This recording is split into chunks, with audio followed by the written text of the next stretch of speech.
I am Lindsay Smith, and joining me now on the line is Franco Naccardo. He is the Executive Director of Meat and Poultry Ontario, which is a group that represents food processors in the province. Now, Franco, it's been, of course, a pretty tough couple weeks on the livestock processing side. Where are we at in Ontario? Let's maybe start there. I think we've been pretty resilient in Ontario. So far, there hasn't been, there's been challenges, but I think in large part, everyone's done well to manage them. I'm seeing a lot of cooperation and collaboration. And so thankfully in Ontario, I think we've been pretty resilient so far.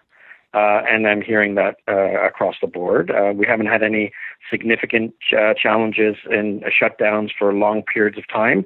There have been a couple, but they've been short-lived and managed really well. I think that goes to show the preparedness of a lot of our plants in the province, and happy to see those things moving quickly. Yeah, for sure. I mean, this is definitely, I know there was, some moments of panic, and we're certainly not out of the woods, but, when talking about a big poultry processor, some of the smaller abattoirs as well, potentially having to close for a short time, 4 days, 7 days, just to do a clean, it sounds like people are getting their staff isolated that need to be, and those sorts of things. So, obviously it's not business as usual, but we're still, it seems at least in Ontario, doing relatively well. Now, one of the things that Ontario sort of has that a lot of other provinces don't is we still do have quite a few processors and smaller scale processors in this province. And one of the big cries, certainly in this last week to 10 days, where we're seeing,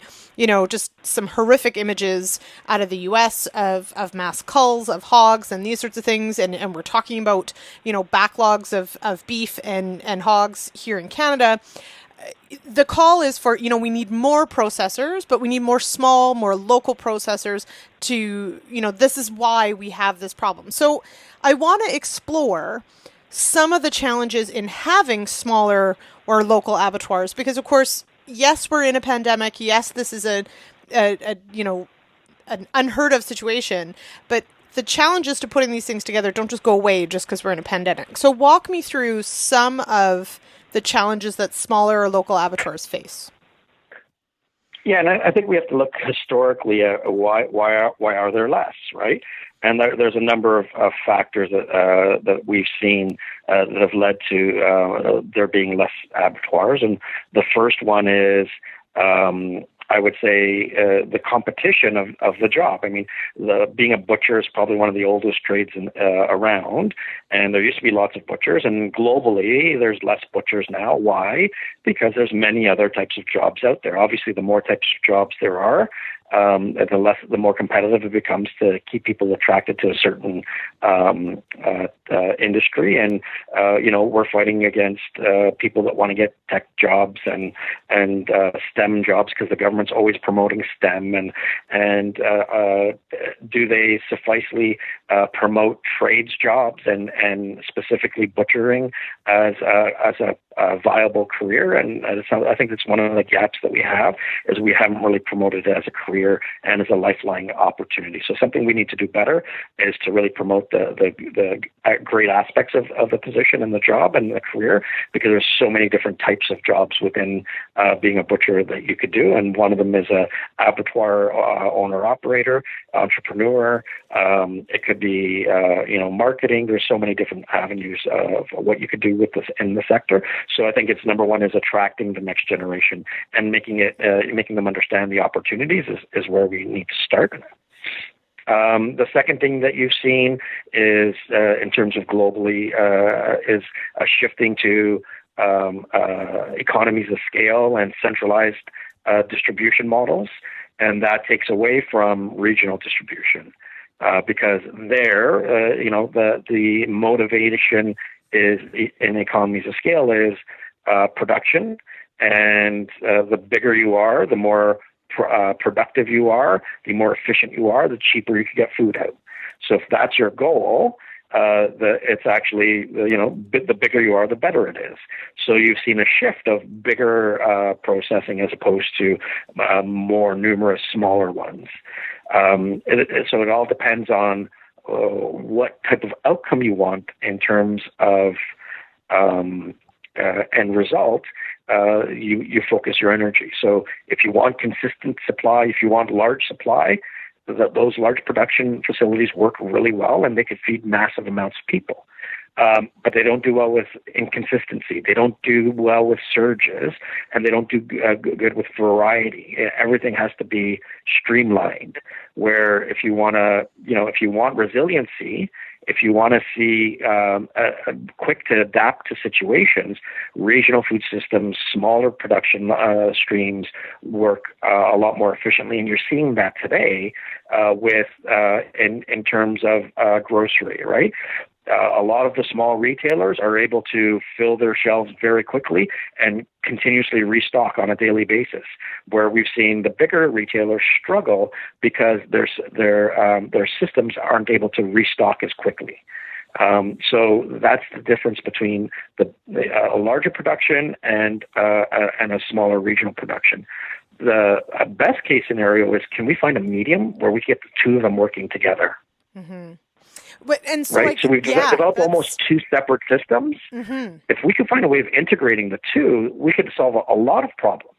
We'll be able to provide more viability for some of the smaller guys, and the ability for some of the bigger production systems to be able to respond to variations in markets. Right. In times of an emergency like we have today. Right, because so I think that, when we talk this through, I mean, there's something that we have to, labor, of course, is one of those big ones. And so, and you've pointed out, whether it's on the butcher side or those sorts of things, I mean, you have to have reliable staff, enough staff, a labor pool to draw from.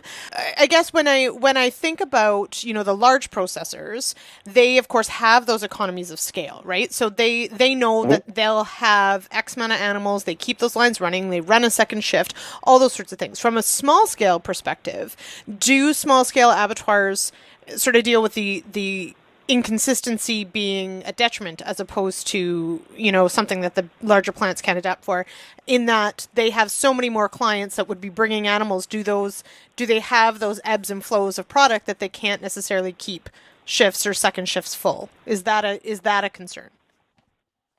I haven't seen that as a concern. I think they've done well to handle increases. In fact, we're hearing reports across the board from a lot of them. They are so busy that they are doing additional shifts and additional days of processing. Some of them have doubled up some of their production lines. I think where they're limited is in the spaces of their buildings. So infrastructure, I think, is where the biggest barrier is, and this is the third point that I was going to make, is the cost of production in a small plant is not that much different from a big plant in terms of building them. Mm-hmm. Because the cost of just building any plant and new plants is very high. And I think that's where the biggest barrier is for new entrants to get into the sector is, do I have a few $1 million to put into building a plant today? Mm-hmm. And that's the challenge. If we could find ways of bringing technology and to make it production more efficient, that can help address some of our labor problems. It could also attract a new generation of workers who like the technology and want to work with technology, both from a system standpoint in terms of order inventory management systems, but as well as in terms of, there's people using robotics today. It would be really exciting to see that type of investment. But the amount of money that's needed to get started is so high. How do we do it in a way that reduces the risk to new entrants? Mm-hmm. And we don't have a system for that today. And that's something we're exploring ourselves with the government to talk about. Could we have an innovation center that would help build these models, provide space for entrepreneurs to come in and test themselves to build what they want to do, to understand what their costs are going to be, and then make smart decisions about starting their own businesses in different parts of the province. Try and set them up for success. And certainly the question of robotics and what can we automate in some of these plants is, I mean, it's not a new one, but it most certainly, in this situation where, it's the humans working in these plants that are potentially ill or could be ill, can we figure out a way to put some more automation into these plants so that we could space people out, or just decrease the labor element in general. But of course, you're right, that takes research and development and proof of concept and moving them forward. And time, exactly, right? And all of that costs. And I think the biggest thing that people don't realize is everyone always assumes, well, if you can get robots to do it, we won't need humans. And in fact, everyone I've talked to in every type of business that adds automation actually needs to redeploy their staff or hire more staff, because it creates bottlenecks in other parts of the business. And sometimes, I know in a few cases we've seen where it takes over a labor-intensive job, but then it creates a more skilled-intensive jobs that are needed. So I think and that's the type of things that we want to see, is how do we scale up our labor force, and that'll attract more people as we scale up our labor force. Yeah, absolutely. Okay, I guess my last question then, not that anyone likes to talk about red tape, but of course in Canada we have provincial boundaries, we have provincially inspected plants, we have federally inspected plants. There are rules about what can move where, and I know that there's been discussion about potentially cross-training some of our inspectors and being able to move product if need be. Do you see on the other side of this that we might see a more streamlining between provinces on the red tape side? We'd like to see that, and we've been advocating that for 14 years to get some sort of equivalency for interprovincial trade. I think it creates a glass ceiling that doesn't enable growth in our sector. So it hurts both provincial abattoirs, processors, as well as livestock producers, right? Because if we could be selling more product across the country, we could be working with more livestock producers. So I think we need to look at a model that makes flowing products back and forth much easier. So that we have increased access to markets across the country, and it would help all provinces equally in that respect. I really do think, in talking with people who are not in the agriculture industry, but they're, really keen to want to buy local and these sorts of things.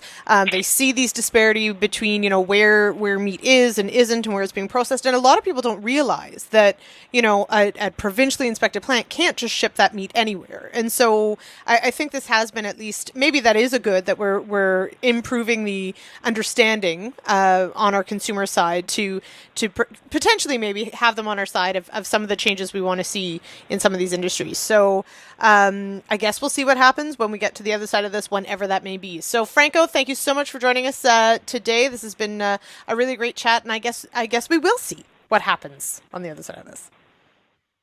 Absolutely. All right. Be well. Thank you. All right. Thanks so much. All right. We'll be back with more Real Ag Radio right after this.